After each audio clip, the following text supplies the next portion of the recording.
Hello and नमस्कार दोस्तों, मेरा नाम है कंवरपाल सिंह और आज हम अध्ययन करने वाले हैं सिंधु घाटी सभ्यता के सामाजिक और धार्मिक जीवन के बारे में। और ये हमारा सिंधु घाटी सभ्यता के ऊपर 6th वीडियो है। इससे पहले वाले वीडियो में हमने सिंधु घाटी सभ्यता की भूमिका और कालक्रम, उत्पत्ति, विस्तार, नगर नियोजन और इसकी प्रमुख विशेषताओं के बारे में, और 5th वीडियो में हमने चर्चा की थी इसके महत्वपूर्ण स्थलों के बारे में चर्चा की थी। अगर वो वीडियो आपने नहीं देखे तो उनका जो लिंक है वो आपको डिस्क्रिप्शन में मिल जाएगा, आप वहां पे जाके चेकआउट कर सकते हैं। और आज हम अध्ययन करने वाले हैं इंडस वैली सिविलाइजेशन के सामाजिक और धार्मिक जीवन के बारे में। सबसे पहले हम अध्ययन करेंगे इसके सामाजिक जीवन के बारे में। तो देखिए, किसी भी सभ्यता या समाज के सामाजिक जीवन का जब हम अध्ययन करते हैं तो उसके कुछ बिंदुओं पर हम प्रकाश डालते हैं, जैसे उसका समाज कैसा था, उसमें परिवार कैसे होते थे।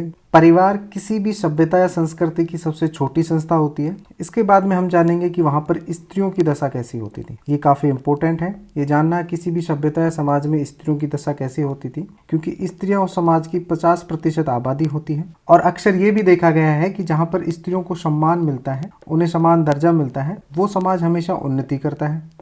तो ये जानना भी बहुत ही ज़रूरी है। साथ ही हम ये जानेंगे कि उनका खान पान कैसा होता था, उनकी जो वेशभूषा है वह कैसी होती थी, वह किस प्रकार के आभूषण पहनते थे, और सबसे अंत में हम चर्चा करेंगे इनके मनोरंजन के ऊपर कि जो उनके मनोरंजन के साधन थे वो क्या थे, वो अपना मनोरंजन किस प्रकार से करते थे। तो यह भी काफ़ी इंपॉर्टेंट है, इसके बारे में भी हम जानेंगे। तो सबसे पहले हम चर्चा कर रहे हैं उसके समाज की बात कर रहे हैं। देखिए, इंडस वैली सिविलाइजेशन में वैदिक सभ्यता के समान वर्ण विभाजन नहीं था, लेकिन यहाँ पर वर्ग विभाजन देखने को मिला हमें। इतिहासकारों के अनुसार यहाँ पर मुख्यतः 3 वर्ग हुआ करते थे। एक होता था उच्च वर्ग, जिसे विशिष्ट वर्ग भी कहते हैं, दूसरा हो गया यहाँ पर मध्यम वर्ग, और तीसरा होता था निम्न वर्ग। सबसे पहले हम बात करते हैं उच्च या विशिष्ट वर्ग की। तो देखिए, ये लोग होते थे, शासक वर्ग होता था ये। और इतिहासकारों का मानना है कि यहाँ पर जो शासक होते थे ये पुरोहित होते थे, और ये एक मूर्ति भी मिली है मोहनजोदाड़ो से, जिसे इतिहासकारों ने पुरोहित राजा की संज्ञा दी है। और ये जो पुरोहित वर्ग था, ये शहर के जो ऊंचाई पर स्थित हिस्सा होता था, जो पश्चिम में होता था, जिसे पश्चिमी टीला भी कहते थे, इसे दुर्ग भी कहा जाता था, और इसे गढ़ी भी कहा गया है, ये इस हिस्से में रहता था। जबकि हम बात करें मध्यम वर्ग की बात करें तो देखिए, मध्यम वर्ग था, इसमें आ जाते हैं व्यापारी, आ जाते हैं जुलाहा, आ जाते हैं कारीगर, आ जाते हैं शिक्षक, आ जाते हैं। इसके अलावा जो प्रशासनिक अधिकारी होते हैं वो भी इसी वर्ग में आते हैं। तीसरा होता था हमारा निम्न वर्ग होता था। निम्न वर्ग में आ जाते थे दास, आ जाते थे किसान, आ जाते थे और मजदूर आते थे। जैसा कि हमने देखा कि जो समाज का उच्च या विशिष्ट वर्ग होता था ये ऊंचाई पर रहता था, पश्चिमी टीला या जिसे दुर्ग या गढ़ी का नाम दिया गया है। जबकि जो निम्न वर्ग और जो मध्यम वर्ग है ये शहर के निचले हिस्से में रहता था, जिसे पूर्वी टीला नाम दिया गया है, या इतिहासकारों ने इसे निचला नगर या नगर की संज्ञा दी है।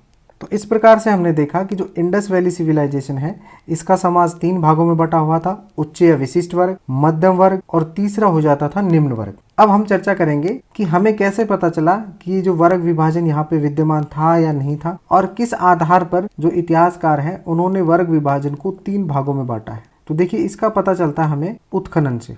उत्खनन से जो हमें प्राप्त हुआ उस आधार पर हम ये कह सकते हैं कि इंडस वैली सिविलाइजेशन में वर्ग विभाजन विद्यमान था। सबसे पहले हम जैसे अध्ययन करते हैं शवाधान का। देखिए, यहाँ पर जो शवाधान मिले हैं उनमें अंतर पाया गया है। जो विशिष्ट लोगों के जो शवाधान होते थे उनके साथ में कुछ महंगी वस्तुएं दफनाई जाती। कुछ वस्तुएं मिली हैं, महंगी है वो थोड़ी दिखने में, जैसे सोना, चांदी, या फिर कांसे का दर्पण मिला है, कांसे का दर्पण मिला है। तो इस प्रकार की वस्तुएं होती थी। जबकि कुछ शवाधान थे जो बिल्कुल सामान्य होते थे, उनके साथ में कुछ भी दफनाया नहीं गया था। ये भी देखने में आया है कि जो विशिष्ट लोगों के शवाधान होते थे, कई जगह ईंट का भी प्रयोग किया गया है शवाधान को बनाने के लिए।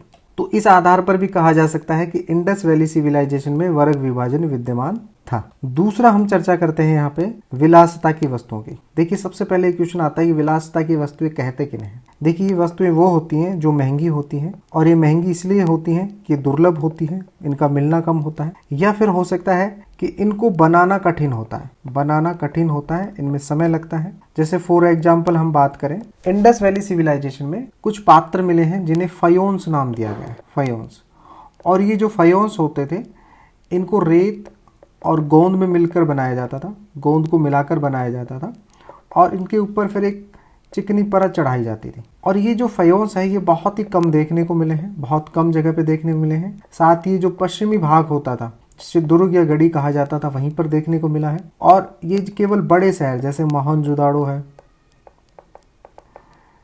हड़प्पा है, इस प्रकार के शहरों में देखने को मिला है। कालीबंगा जैसे शहरों में ये फयोंस देखने को नहीं मिला है। तो इस आधार पर भी ये कहा जा सकता है कि इंडस वैली सिविलाइजेशन में वर्ग विभाजन विद्यमान था। तीसरा है मकान और भवन की बात करें तो देखिए कुछ मकान भवन काफी बड़े होते थे जबकि कुछ बिल्कुल सामान्य होते थे। कुछ मकानों में देखा गया है कि उन्हीं में स्नानागार भी थे, ठीक है, कुएं भी मिले हैं ऐसे मकानों में।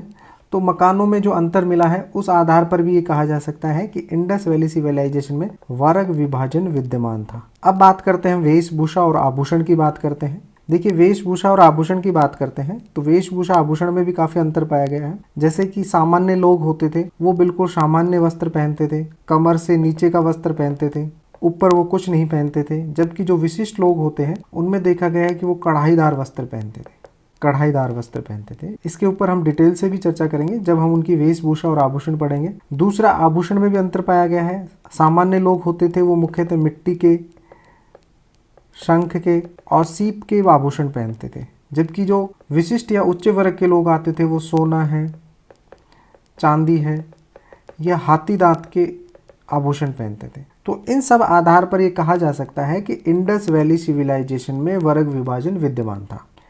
अब हम अध्ययन करेंगे कि यहाँ पर कौन कौन सी प्रजाति के लोग पाए जाते थे। देखिए इंडस वैली सिविलाइजेशन में 4 प्रकार की प्रजाति के लोग पाए जाते थे। देखिए प्रजाति का जो विभाजन है ये किया जाता है उनके बॉडी स्ट्रक्चर से किया जाता है। जैसे उनकी आँख हो गई, होठ हो गए, उनकी बाहें हो गई। इस आधार पर जो भूगोल में है ये प्रजातियों का विभाजन किया गया है। जब आप भूगोल पढ़ते हो तो इंडस वैली सिविलाइजेशन में 4 प्रकार की प्रजाति मिली है जो सर्वाधिक संख्या में थे। यहाँ पर जो बहुसंख्यक थे वो भूमध्य सागरीय थे, ये यहाँ पर बहुसंख्यक थे, सर्वाधिक मात्रा में इन्हीं की जनसंख्या थी। इसके अलावा अल्पाइन मिले हैं, प्रोटो ऑस्ट्रेलोइड प्रजाति के लोग भी यहाँ पे रहते थे।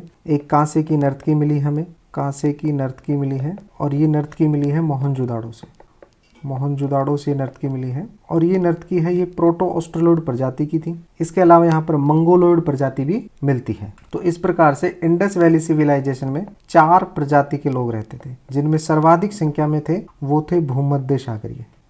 अब हम चर्चा करेंगे इसके परिवार और साथ ही स्त्रियों की दशा के बारे में। देखिए परिवार की बात करें तो ये लोग संयुक्त परिवार में रहना पसंद करते थे। इसके जो हमें साक्ष्य मिले हैं वो हैं एक ही घर से एक से अधिक चूल्हे मिले हैं, जिस आधार पर ये कहा जा सकता है कि ये लोग संयुक्त परिवार में रहना पसंद करते थे। दूसरा जो समाज था वो मातृसत्तात्मक था। इंडस वैली सिविलाइजेशन का समाज था, इसमें जो घर की मुखिया होती थी वो महिला होती थी और इसके जो हमें साक्ष्य मिले हैं वो मिले हमें मरण मूर्तियों से मिले हैं और जिसमें अधिकतर जो मरण मूर्तियां थी वो मातृदेवी की मूर्तियां थी। ये यहाँ पर एक मूर्ति दिखाई गई है जो मातृदेवी की है, मरण मूर्ति है। इस आधार पर यह कहा जा सकता है कि इंडस वैली सिविलाइजेशन में मातृसत्तात्मक थी, अर्थात जो घर का मुखिया होती थी वो महिला होती थी। और इसी आधार पर हम कह सकते हैं कि महिलाओं की स्थिति यहाँ पर काफी अच्छी थी। उन्हें उर्वरता, जननी एवं शक्ति के रूप में प्रदर्शित किया गया है। महिलाओं को उर्वरता और जननी का एक साक्ष्य भी मिलता है हमें। एक मोहर मिली है हमें और यह मोहर मिली है हमें हड़प्पा से, जिसमें गर्भ से, महिला के गर्भ से वृक्ष को निकलते हुए दिखाया गया। तो इस प्रकार उन्हें जननी या उर्वरता की संज्ञा दी गई है। ये सब पॉजिटिव पॉइंट होने के बाद भी कुछ इंडस सिविलाइजेशन में कुछ नेगेटिव पॉइंट भी थे महिलाओं के बारे में। जैसे यहाँ पर सती प्रथा विद्यमान थी और सती प्रथा के जो हमें साक्ष्य मिलते हैं वो हमें 2 जगह से मिलते हैं। एक तो मिलते हैं हमें लोथल से मिलते हैं और एक मिलते हैं हमें कालीबंगा से। देखिए जब हमने लोथल का अध्ययन किया था तो हमने देखा था वहाँ पर टोटल 20 समाधान मिले हैं। उनमें से 3 थे जो युग्मित समाधान थे और कालीबंगा में 1 युग्मित समाधान मिला है हमें। तो इस आधार पर यह कहा जा सकता है कि वहाँ पर सती प्रथा विद्यमान थी। तो ये इंडस सिविलाइजेशन का एक नेगेटिव पॉइंट भी है। अब हम चर्चा करेंगे इनके खान पान की। खान पान से तात्पर्य है कि ये लोग मांसाहारी थे या शाकाहारी, मांसाहारी थे या शाकाहारी थे। तो ये देखने में आया कि ये दोनों थे, मांसाहारी भी थे और शाकाहारी भी थे, क्योंकि हमें कुछ जली हुई हड्डियों के साक्ष्य मिले हैं विभिन्न सिंधु घाटी सभ्यता के स्थलों से। तो इस आधार पर यह कहा जा सकता है कि ये लोग मांसाहारी हुआ करते थे। शाकाहारी की बात करें तो देखिए शाकाहारी के भी हमें काफी साक्ष्य प्राप्त हुए। सबसे पहले प्राप्त हुआ है अन्नागार और अन्नागार मुख्यतः दो जगह से हमें प्राप्त हुआ है। एक तो प्राप्त हुआ हमें हड़प्पा से, 6-6 की 2 पंक्ति हमें प्राप्त हुई। दूसरा हमें प्राप्त हुआ है मोहनजोदाड़ो से, ये एक वृत्त अन्नागार था। और हड़प्पा से जो अन्नागार प्राप्त हुआ है, इसी के पास में गोल चबूतरे बने हुए थे, जहाँ से हमें गेहूं और जौ के साक्ष्य भी मिले हैं। इसके अलावा जो दूसरे हमें साक्ष्य मिले हैं, ये मिले हमें धान के, जिसे हम चावल भी कहते हैं, और साथ ही बाजरा का साक्ष्य। ये साक्ष्य मिले हैं हमें लोथल नामक स्थान से मिले हैं, जो गुजरात में है। तीसरा साक्ष्य मिला है हमें अच्छी किस्म के जौ के साक्ष्य, अच्छी किस्म के जौ के साक्ष्य मिले हैं, और ये साक्ष्य हमें मिले हैं बनावली से मिले हैं। चौथा हमें जो साक्ष्य मिला है वो मिला है धान की भूसी मिली है, धान की भूसी का ढेर मिला है, ये मिला है हमें रंगपुर से मिला है। तो इस प्रकार से हम ये कह सकते हैं कि इंडस वैली सिविलाइजेशन के लोग थे, ये मांसाहारी भी थे और शाकाहारी भी थे। अब हम चर्चा करेंगे इंडस वैली सिविलाइजेशन की वेशभूषा के बारे में। तो देखिए, इंडस वैली सिविलाइजेशन के लोग थे, ये ऊनी और सूती वस्त्र पहनते थे। ये लोग कपास का उत्पादन करते थे। इस आधार पर ये सूती वस्त्र के भी जानकार थे। और इसके जो हमें साक्ष्य मिले हैं वो मिले हैं मोहनजोदाड़ो से। मोहनजोदाड़ो में एक सूती वस्त्र के अंदर एक चाकू रखा हुआ है, चाकू लपेटे हुए है। तो इस आधार पर ये कहा जा सकता है कि ये सूती वस्त्र से परिचित थे और यहाँ पर कपास का उत्पादन होता था। लेकिन इनकी वेशभूषा में अंतर देखने को मिला है। जो निम्न वर्ग होता था उसके कपड़े सादे हुआ करते थे, सादे सूती वस्त्र पहनते थे। यहाँ पर जो मृण मूर्तियाँ मिली हैं, मृण मूर्तियाँ मिली हैं, वो अर्धनगन मिली है, अर्धनगन मिली हैं। तो इस आधार पर ये कहा जा सकता है कि जो निम्न वर्ग के लोग थे वो कमर से नीचे ही वस्त्र पहनते थे, कमर के ऊपर वस्त्र नहीं पहनते थे। जबकि हम बात करें उच्च वर्ग की, बात करें यहाँ पर, तो उच्च वर्ग के लोग थे ये कढ़ाईदार वस्त्र पहनते थे, कढ़ाईदार डिजाइनर वस्त्र पहनते थे। और इसका जो हमें साक्ष्य मिला है ये मिला है हमें मोहनजोदाड़ो से मिला है। मोहनजोदाड़ो से जो पुरोहित राजा की जो मूर्ति प्राप्त हुई है, इसमें आप देखेंगे कि यह एक सोल ओढ़े हुए हैं और ये सोल है, ये कढ़ाईदार है, कढ़ाईदार सोल है। तो इस आधार पर ये कहा जा सकता है कि जो इंडस वैली सिविलाइजेशन है उसमें जो निम्न वर्ग और उच्च वर्ग के वस्त्रों में अंतर भी पाया गया है। निम्न वर्ग के लोग सादा कपड़े पहनते थे, जबकि उच्च वर्ग के लोग कढ़ाईदार वस्त्र पहनते थे। अब अध्ययन करेंगे हम इंडस वैली सिविलाइजेशन के आभूषण के ऊपर। देखिए, इंडस वैली सिविलाइजेशन में स्त्री और पुरुष दोनों ही आभूषण के शौकीन पाए गए हैं, लेकिन इनमें भी अंतर पाया गया है। जो निम्न वर्ग के लोग थे ये जो आभूषण पहनते थे ये मुख्यतः मिट्टी के बने होते थे, ठीक है, शंख के होते थे, ये समुद्र में पाए जाने वाले सीप के होते थे। जबकि जो उच्च वर्ग के लोग थे इनके जो आभूषण हैं ये जैसे सोना हो गया, चांदी हो गया, हाथी दांत हो गया, तो इनके आभूषण पहनते थे। अगर हम इनके साक्ष्यों की बात करें तो देखिए, हमें जो साक्ष्य मिलता है, सबसे पहला जो साक्ष्य मिलता है वह मिलता है हड़प्पा से। हड़प्पा से एक तो हमें श्रृंगार पेटी मिली है, वैनिटी बॉक्स मिला है, और एक बोतल के अंदर काजल मिला है, एक बोतल के अंदर मिला है काजल, ठीक है। दूसरा जो हमें साक्ष्य मिलता है वो मिलता है मोहनजोदाड़ो से मिलता है। यहाँ से हमें अंडाकार चूड़ियाँ मिली हैं, अंडाकार चूड़ियाँ मिली हैं, और ये चूड़ियाँ चांदी की थी। तीसरा जो हमें मिलता है ये मिलता है कालीबंगा से, यहाँ से भी हमें चूड़ियाँ मिली हैं, लेकिन ये चूड़ियाँ हाथी दांत की थी। चौथा हमें मिलता है चनूदड़ों से, चनूदड़ों से हमें लिपस्टिक और कंगा का साक्ष्य मिला है। तो ये साक्ष्य हमें बताते हैं कि इंडस वैली सिविलाइजेशन के लोग आभूषण का प्रयोग करते थे, ठीक है, वो भी आभूषण प्रेमी थे। अब हम बात करेंगे इंडस वैली सिविलाइजेशन के लोग हैं वो मनोरंजन कैसे करते थे। देखिए, उनके मनोरंजन का जो मुख्य साधन होता था वो एक तो होता था शिकार खेलना, हंटिंग करते थे। दूसरा होता था मछली को पकड़ना। तीसरा वो पशु पक्षियों को आपस में लड़ाते थे, ये उनका मनोरंजन का साधन होता था। चौथा था जैसे नृत्य या संगीत हो गया, इसका हमें साक्ष्य मिला है मोहनजोदाड़ो से मिला है, मोहनजोदाड़ो से मिला है। और एक कांसे की नर्तकी मिली है, कांसे की नर्तकी मिली है। इस आधार पर ये कहा जा सकता है कि ये लोग संगीत के शौकीन थे, नृत्य के शौकीन थे। और एक पासा खेलने का शौकीन है। इसका साक्ष्य जो हमें मिला है वो एक पासा बोर्ड मिला है हमें, और ये बोर्ड मिला है हमें लोथल से मिला है। तो इस प्रकार से हमने देखा इंडस वैली सिविलाइजेशन की सामाजिक जीवन के बारे में देखा, सामाजिक पक्ष देखा इसका। अब हम देखेंगे इसका धार्मिक पक्ष के बारे में। देखिए, किसी भी सभ्यता या संस्कृति का जो धार्मिक पक्ष होता है उसमें दो पक्ष होते हैं। एक तो उसका दार्शनिक पक्ष होता है जिसमें हम उसके बात करते हैं, उसके दार्शनिक विचारों की बात करते हैं, जैसे उस धर्म का आत्मा में विश्वास था या नहीं, पुनर्जन्म में विश्वास था या नहीं, स्वर्ग के बारे में उसकी क्या धारणा है। इंडस वैली सिविलाइजेशन में हमें इसके जो दार्शनिक पक्ष है उसकी जानकारी नहीं मिलती, क्योंकि इसकी जो लिपि है उसे अभी तक पढ़ा नहीं गया है, वो अपठनीय है।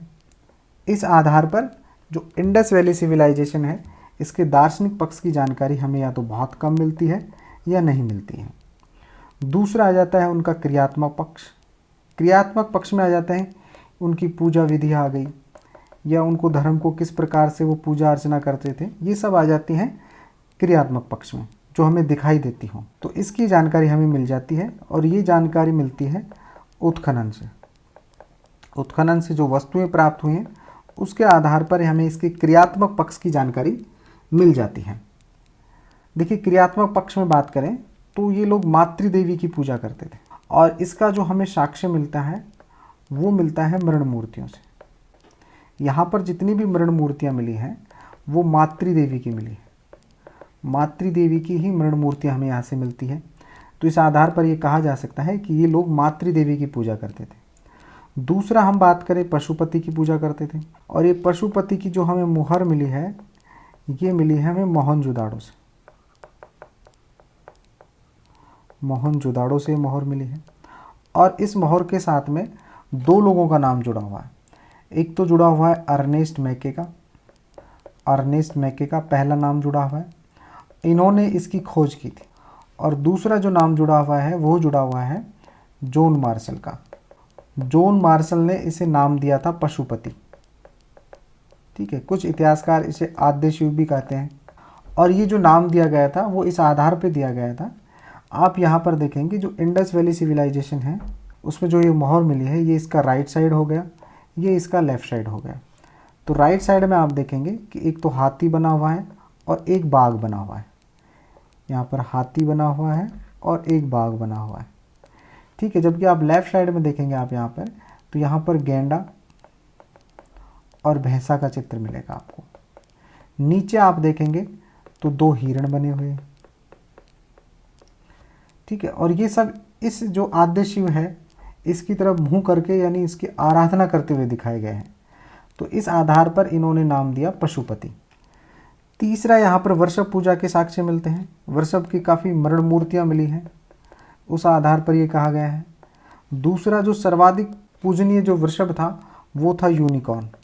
यूनिकॉर्न से तात्पर्य है एक सींग वाला वृषभ, और इसकी जो मोहर मिली है ये हमें मिली है मोहनजोदाड़ो से।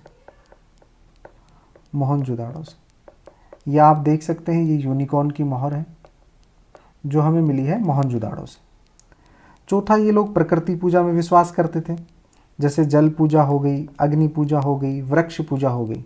ठीक है, जल पूजा की बात करें तो ये लोग सामूहिक अनुष्ठान करते थे, और इसके जो हमें साक्ष्य मिलते हैं ये स्नानागार के रूप में मिलते हैं, और ये स्नानागार भी हमें मिलता है मोहनजोदाड़ो से। अग्नि पूजा की बात करें तो इसके साक्ष्य हमें मिलते हैं लोथल से और कालीबंगा से।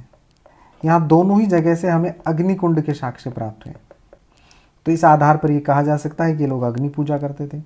वृक्ष पूजा की बात करें तो वृक्षों में मुख्यतः जिसकी पूजा करते थे वो पीपल था।